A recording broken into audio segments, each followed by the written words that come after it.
alibi, from the Latin alias ibi, which means to be somewhere else, which is precisely the idea of the thing, no? If you are required to commit a murder in one place, you must make sure you can prove you were someplace else at that exact time. This point is so elementary, so simple, one might consider it too obvious to be worthy of mention. Perhaps. But the executioners have been kept busy and the prisons full by those forgetful folk who neglected the basics. And no one is more aware of this than Andrew Macefield. Tonight, it will be necessary for Andrew Macefield to murder Jerome Carlson. It is a serious and most dangerous business. And, of course, Andrew would rather not do it. But we live in a world where a man does what he must.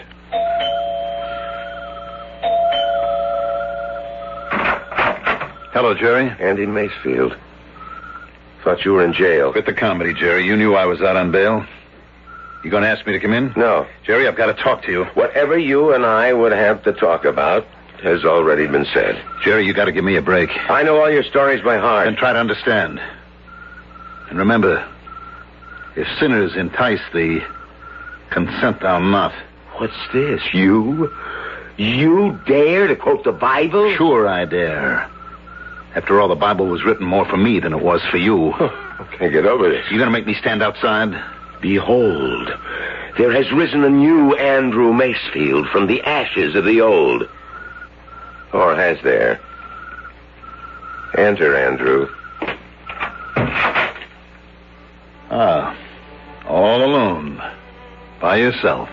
Spoken with your usual flair for the redundant, Andrew. Well, what revelations have you to share with me? Jerry, do you want me to go to jail for 10 years? Actually, I would want you to go to jail for life. And pay $500,000 in fine? That money never belonged to you. Jerry, I'll give you half. That's your cut to keep your mouth shut. So, there really isn't a new Andy Macefield. $250,000, Jerry. How many magazine stories do you have to write before you can see $250,000? I'm sorry. Jerry, give me a break. I trusted you, Jerry. I helped you. You came to me. You said you wanted to do an article on how a real estate development is put together. I did. And because I thought we'd become friends, I told you things, well, off the record. And now you're going to go to court tomorrow morning and you're going to testify. That's right, Andy. Well, doesn't friendship impose a certain obligation? There's a higher obligation. To what? To the law. Look, what I told you was strictly on the QT, Jerry. And why? To let you in on a good thing, give you a chance to make some money. You mean give me a chance to break the law? Oh, law? What's so holy about the law? People break the law every day. Didn't you break the law a couple of years ago when you wrote an article telling young guys how to avoid military service? That was a matter of conscience. What you really mean is it's all a matter of personal taste. Perhaps. But my taste doesn't run to swindling poor, ignorant people out of their life's savings. Grow up, Jerry. These are suckers who were born to be taken. We've been through all this, Andy. I guess we have. So you're going to walk into that courtroom tomorrow and explain to the jury just how I separated those suckers from their dough. I think it's time we said goodbye. Yes, it is. In more ways than one. But you're crazy to point that gun at me. Crazy? This is the only thing that makes any sense. I offered you money, no dice. I tried to appeal to your friendship, no good. So now I have to kill you. You can't get away with it. Why not? Everybody knows you'd stop at nothing to prevent me from testifying. You threaten me in public. You're the only one with a motive. Threats, motives, they won't matter. I'm going to have an alibi. How could you hope to prove that you didn't... A guy like me never hopes.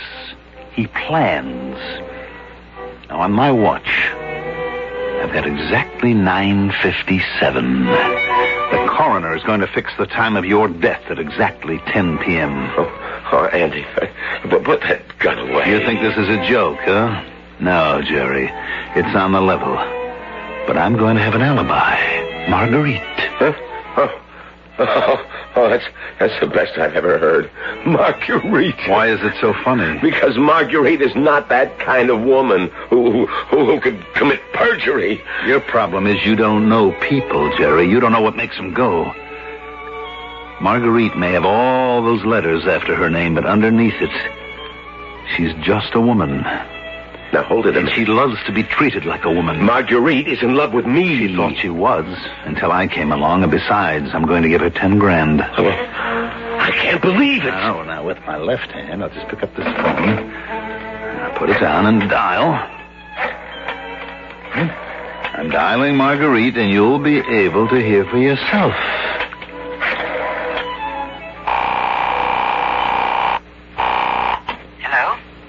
Go ahead. Pick it up, Jerry. Talk to the lady yourself. Hello, Marguerite? Who's this? It's me, Jerry.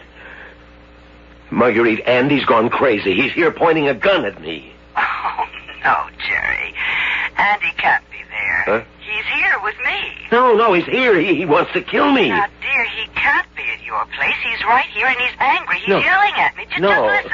Marguerite, listen to me. You listen, Jerome. Hear for yourself. You're not going to make a monkey out of me. You're not going to go running around with every Tom, Dick, and Harry the minute I turn my back. Oh, shut up, Andy, and give me a wrist. You see, Jerome? Andy and I are having a fight. No. So, call me back later. No. Marguerite! Hang up, Jerry.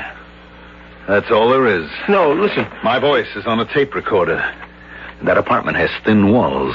Now, you know how neighbors love to listen to a lover's quarrel, so Marguerite will swear that I was with her. No. Plenty of people will swear they heard me. But if I'm dead, everyone will know that you killed me. What everyone knows and what everyone can prove are two different things, Jerry. I've got the alibi. You won't get away with it. How could I be here to shoot you dead at 10 p.m. when I was in Marguerite's apartment in North Hastings, 35 miles away? That car of yours, that loud, flashy car, someone sure to have spotted it. I'm not using my car tonight. I'm driving Marguerite's mousy little... Andy! What? You want to make a deal now, Jerry? It's too late. Timing, Jerry. What? Timing is everything in life. Who besides you would kill me? Take your watch, your ring, your wallet, break the back window. You won't fool the police. I remember that you told me that civilized men build the cities and then the barbarians sweep down from the hills and destroy them. Well, the barbarians win again. It won't work. Something will go wrong. Nothing. Absolutely nothing is going to go wrong. Andy. At 10 o'clock tonight, I won't be here. Andy. Marguerite will swear that I was 35 miles away. Think of what you're doing. Where has the time gone? It's exactly 10 o'clock. No. It's fast. Goodbye, my best and only friend. No. You've got to believe I'm sorry, Jerry. But that's the only way you'd have it.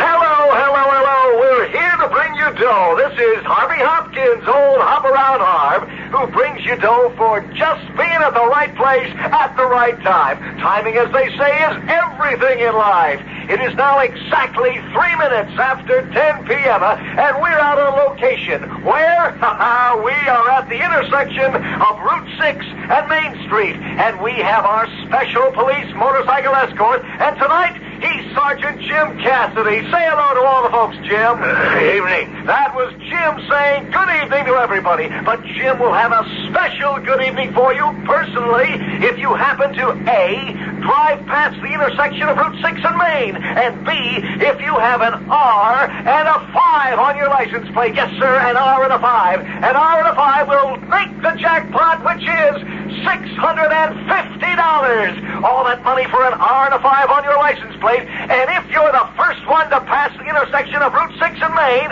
it is now precisely 4 minutes after 10 p.m. And I do believe we've got a winner because, yes, Sergeant Cassidy is gunning up that motorbike and he's after a car that has just passed by us here at Route 6 and Main. And off we go in hot pursuit.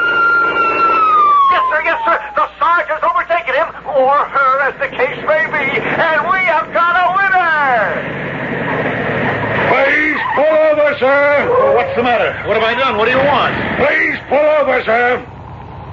What's the meaning of this, officer? Sir, I'm very happy to inform you that you have just won the jackpot.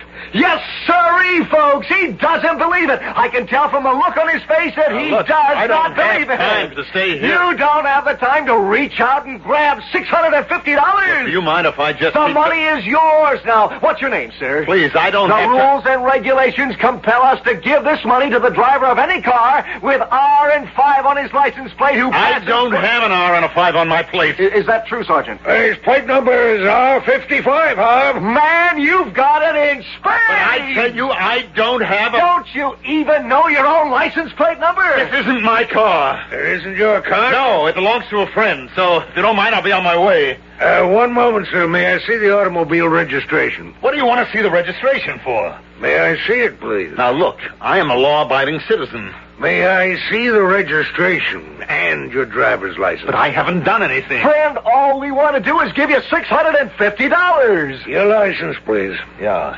sure. Look out, everybody! Well, how do you like that? We offer a fella $650, and he turns into a wild beast. Well, here goes Sergeant Cassidy in pursuit.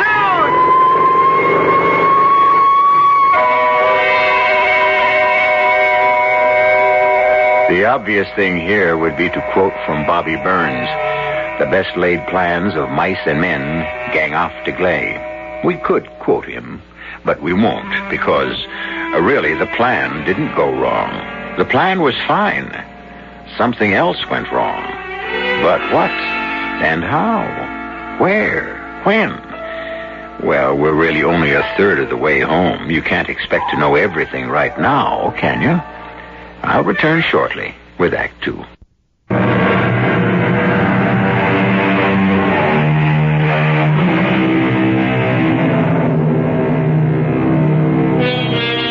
You know the old Russian proverb, "He that is fated to drown can even drown in a cup of water."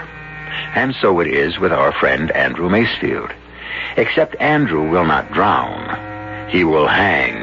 He will hang for the murder of Jerome Carlson. And of course you know why.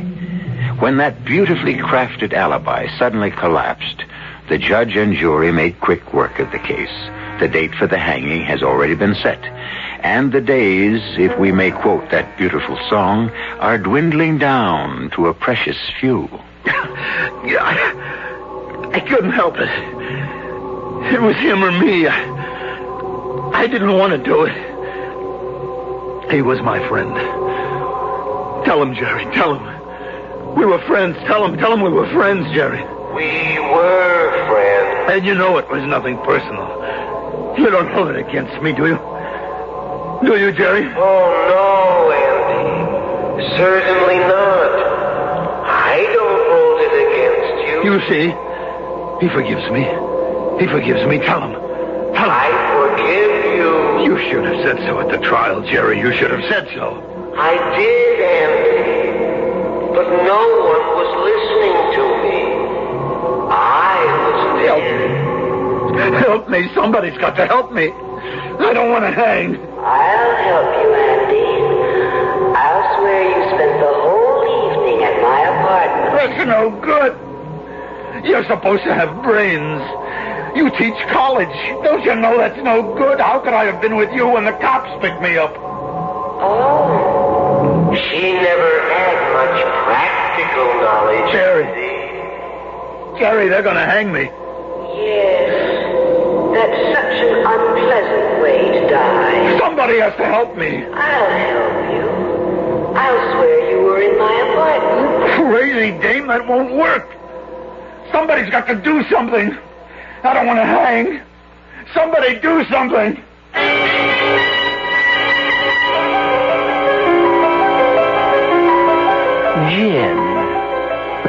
Gin? Yeah, I guess you got it. I must say, Mr. Fallowfield, your mind doesn't seem to be on this game. You could be right, Mr. Paris. You've got a faraway look in your eyes. I'm thinking about somebody. Who? A fellow named Macefield. Andrew Macefield. Andrew Macefield. Would he happen to be your client by any chance? He would. Well, what about him? He's going to hang tomorrow morning. Why? Murder. Did he do it? Oh, yes. Yes, he did it. No question about it, he did it. Then that should be that. I know, but... But what? Well, I know what it is to be hanged. I know from personal experience, the hard way. But you were innocent. That didn't make it any easier to take. Well, what can you do? You're his guardian angel. But you did what you could. I still think I failed him. We can only advise. We're not supposed to go down there every time a client gets in a jam. Maybe I don't know how to communicate, Mr. Paris. You win some, you lose some. After tomorrow, you'll be assigned to somebody else. It's not my fault. It's not my fault. Oh, there he goes again. I'm going down there. Okay. But don't say I didn't warn you.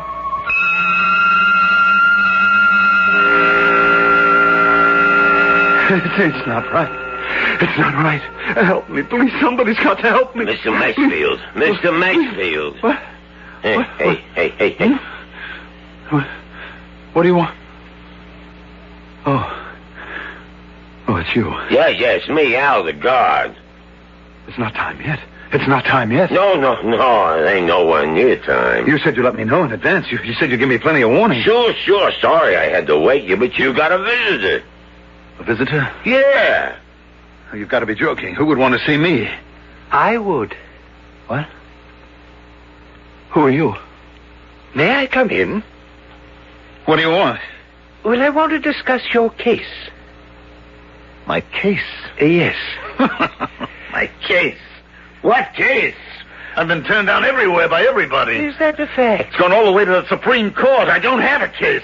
I've decided to hear it. May I come in? My name is Fallowfield. Are you a lawyer?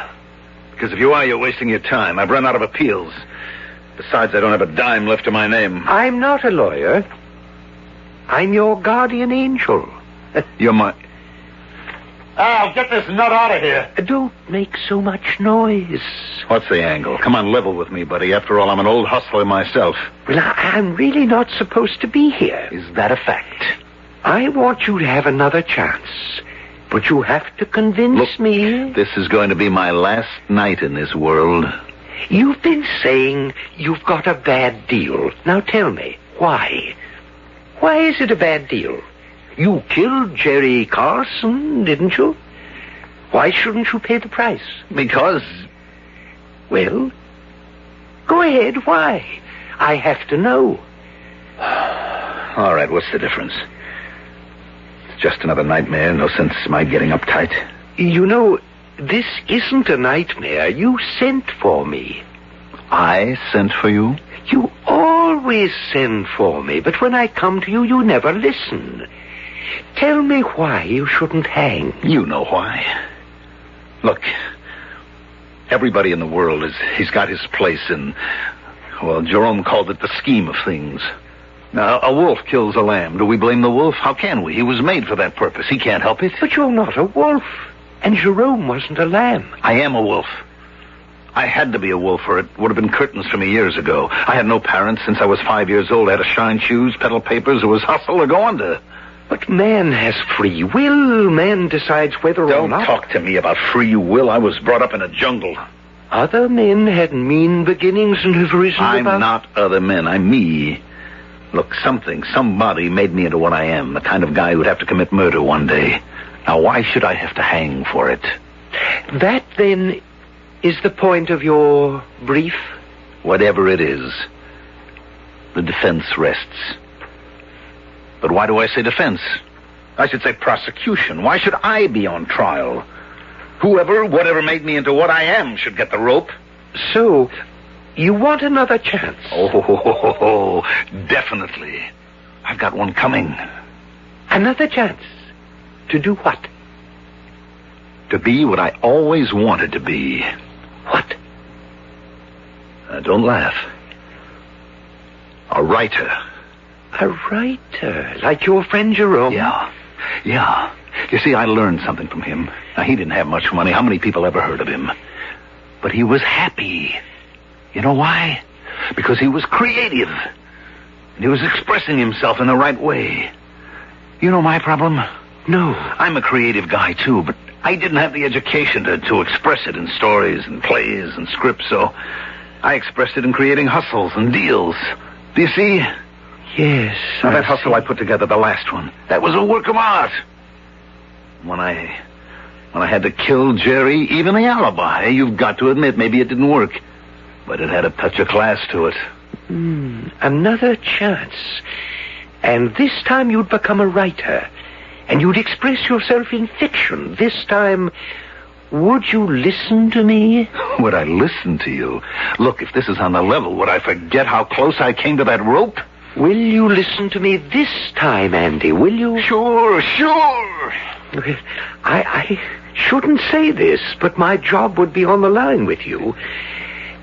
If I guess wrong, well, you've got to understand I'm going out on a limb for you. Promise you'll listen to me this time. Will you promise, Andy? I promise. Mr. Fallowfield, you're making a mistake. But he is promising.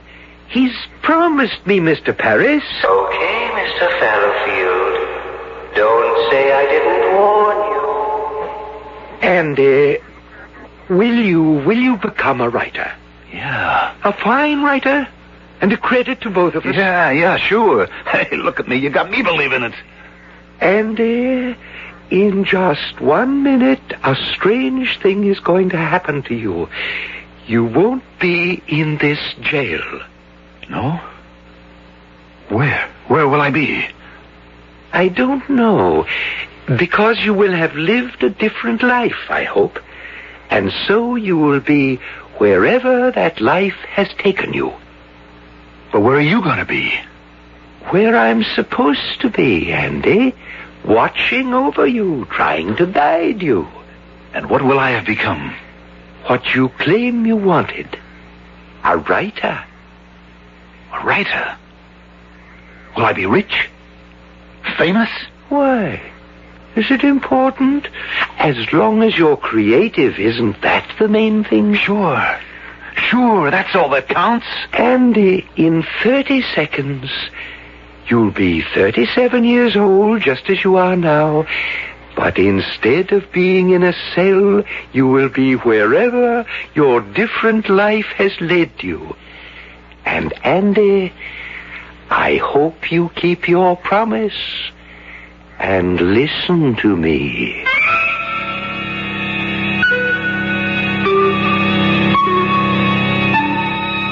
Did he listen, or didn't he? Where even angels disagree, who are we mortals to express an opinion? One thing is certain. If you're about to be hanged, it's wonderful to have a guardian angel who's willing to climb out on a limb and cut the rope. So, whom shall we meet in Act 3? A different or the same old Andrew Macefield?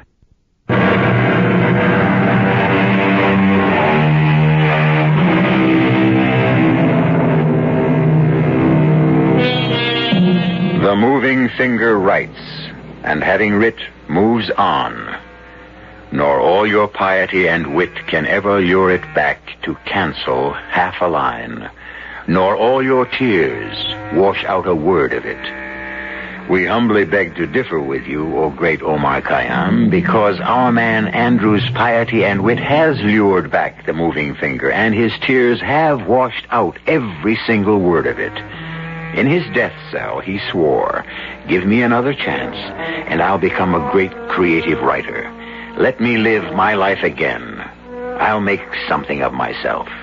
So, he is living it again, and he has reached this day in his new life. Hopping around all over town to where the action is. And right now, the action is at the Celebrity Club Party for literary giant Andrew Macefield to celebrate the publication of his latest blockbuster of a novel, Kiss Away the Blood. Hi, Andy. Hello, Harv. Andy, they tell me Kiss Away has already been sold to the flicks for the record price of 1 million smackers. Congratulations. Thank you, Harv. Yes, folks, this is the fellow they call Handy Andy Macefield because he's so handy with that typing machine. How does it feel to be the world's best-selling writer? Well, I have a deep feeling of humility and responsibility. Andy, how do you answer those highbrow critics who claim your work is violent, pornographic trash? Well, I say in all humility that Dostoevsky, Dreiser, and Hemingway were slandered in a similar fashion.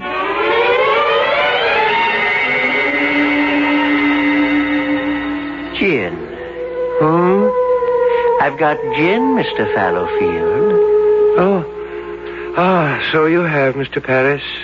You know, Mr. Fallowfield, this is the first time in 37 years I've been able to beat you at gin. Your mind isn't on the game. No, I suppose not. It's that client of mine. It happens you did the right thing. You saved him. No, Mr. Paris. I didn't save him. How can you say that? He's a great success. No, he's a failure. When I saved him from the rope, he promised to listen to me. Well, he did. Look at him today. He didn't listen to a word I said.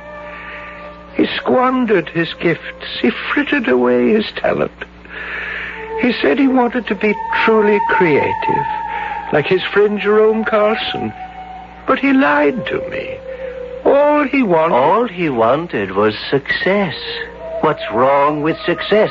You mean creative people have to starve? No. A man must be true to himself, or his soul becomes twisted and deformed, mean and diseased. Mr. Fallowfield, you did a wonderful job with him. But he promised he would be like Jerome Carlson. With all due respect, Jerome Carlson is a schlemiel. Perhaps. But Jerry Carlson has two things Andrew Macefield covets. Is that so? Yes, Jerry has talent. And Jerry has Marguerite. And for those two things, Andrew Macefield will be willing to commit murder. And I have to stop him somehow. Now, I'm going down. You can't keep going down there. It's the only way. He doesn't listen to me. I must confront him. But the brass here doesn't want us to keep going down there all the time. Every 37 years? I think that should be allowed.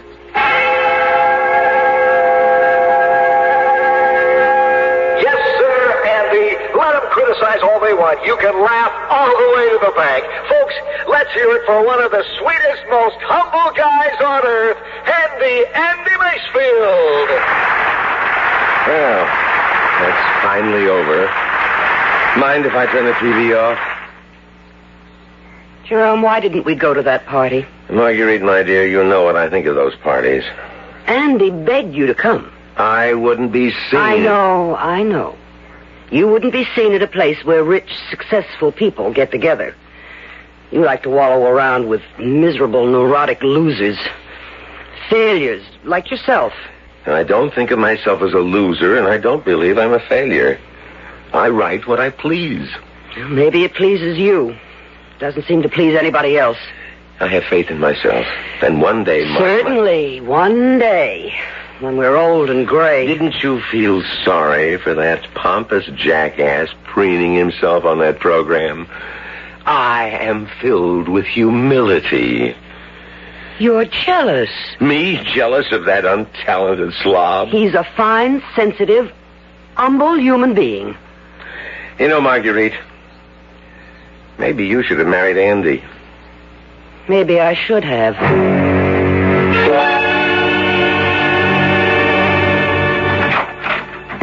Andy. Where were you? You didn't show up for the party. Oh, Andy, you knew Jerry would refuse to go. I lined up a whole gang of people for him to meet. Agents, publishers, producers. He could have done himself some good. Why didn't he want to come? He's working on his book. Oh, his book. All right. Let's forget it. Where is he now? Where would he be at midnight? Sound asleep. Marguerite. No, Andy, Marguerite, don't. I love you, darling. He's your best friend. I can't help that. You mean more to me. He's shortchanging you, darling. He gives you nothing. You even have to support him. Andy, he's really a great writer. Yes, a great writer who nobody ever reads. Oh, please. Oh, you keep working, honey. Keep doing without. Keep worrying about paying the bills. Get lines in your face and age before your time.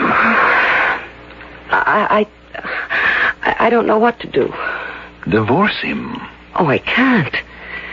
He'd never let me leave him to go with you. That would be the final outrage. He'd kill me before he'd let you have me. What are you saying?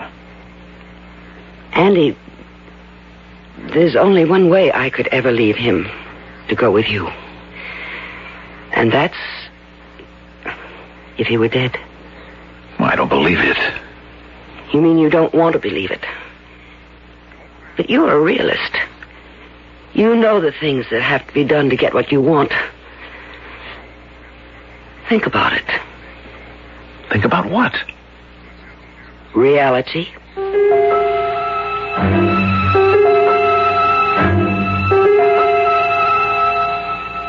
Good evening, Andy. What? Well, who are you? An old friend. How did you get in here? My name is Fallowfield. I don't believe this. You didn't believe it 37 years ago, either. How could you have gotten in here? The door's locked, the window... I'm 28 floors above the ground. Andy, 37 years ago, this very day, you promised you'd listen to me. You faced the scaffold. I gave you another chance. Wow. Keep talking. I'm having a vision. No, this is all real. I'm breaking the rules. What rules? I don't want you to hang. Hang? Me? Why? For the same reason you were sentenced last time. For the murder of Jerome Carson. You're nuts. Or I'm nuts. Do you think I'd kill Jerome just for Marguerite? I mean, I'm tempted, but no dice. You wouldn't kill Jerome just for Marguerite. Perhaps. But you would kill him for Marguerite and... And what? And his talent. What are you saying? I can't say any more. I've said too much already. I have to leave. I'll keep trying to advise you and guide you in the usual way. But this time, please listen. Oh, sure. Look, Mr. Fallowfield. Where'd he go? This is something. I'm dreaming while I'm wide awake.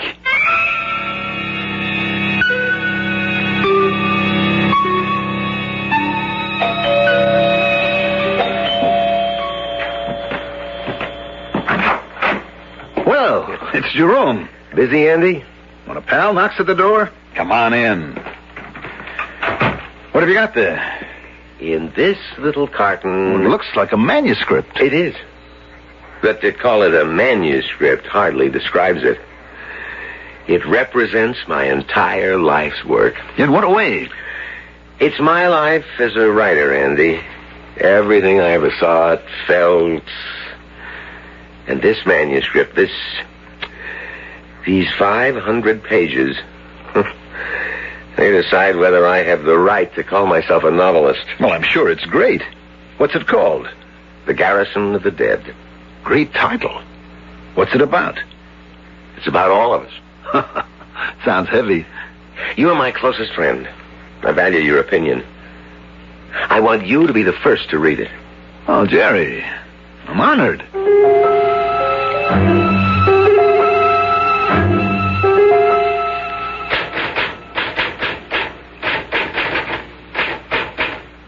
Oh, Marguerite, turn on the TV. Andy's going to be on the show with that obnoxious Harvey Hopkins again. If he's so obnoxious, why do you listen? Oh, I haven't seen Andy in weeks. Ever since I gave him my manuscript to read. I wonder why I haven't heard from him. Andy, word from your publisher is that your newest novel is the greatest ever written by an American.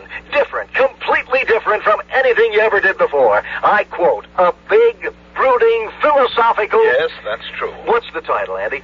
The Garrison of the Dead. But that's my title. Sounds like a blockbuster. That's my book. Well, you see, man gathers in groups, but these are truly garrisons.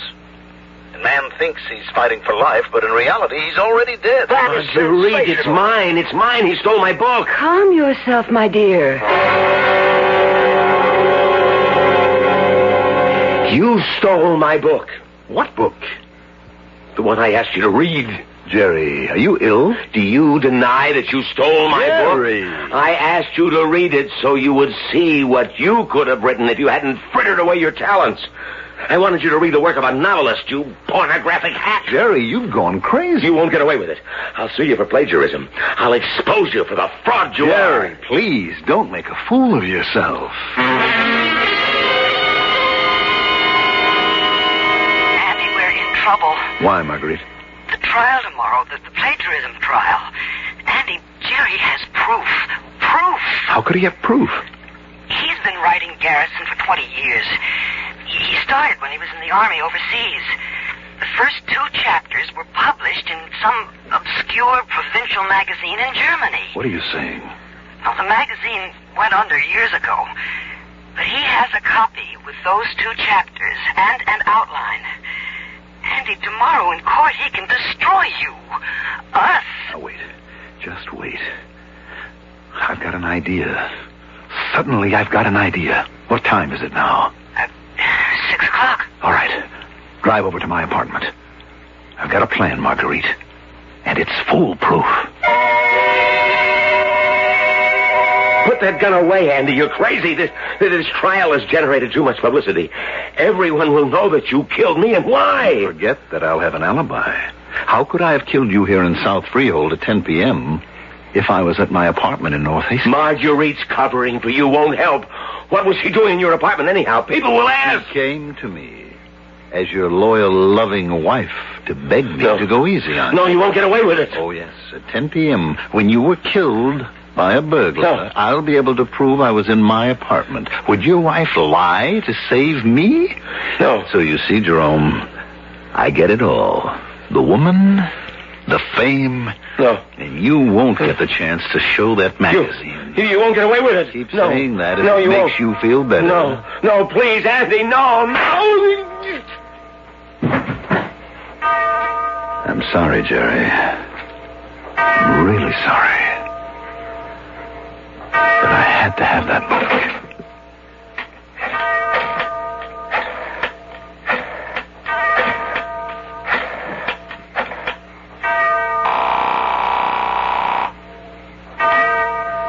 Hello?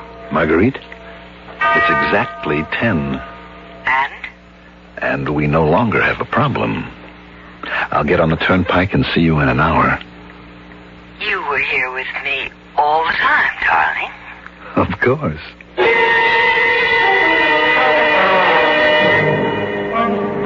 I better use the automatic lane so that no collector might see me and pick up my ticket. Hold it, hold it.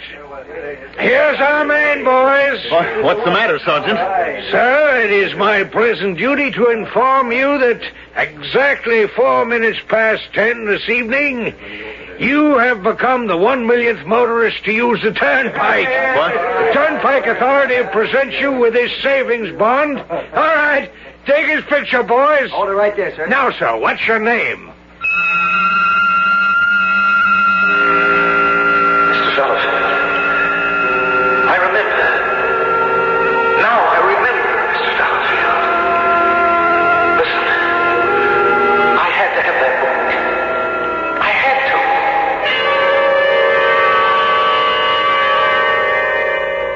to. Gin, Mr. Paris. So I see, Mr. Fallowfield. Incidentally, do you hear someone calling to you? Yes. But, as you like to say, You win some, you lose some.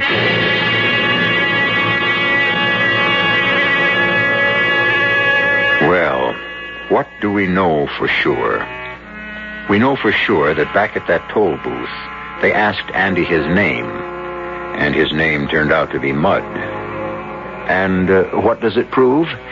It proves that after a while, even the most patient, kindly guardian angel will stop listening if you irritate him long enough.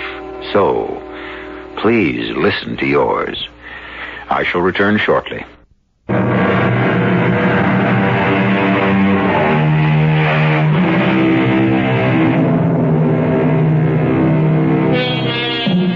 How many chances do you get? Just one? Well, how do you know? And what are you doing now?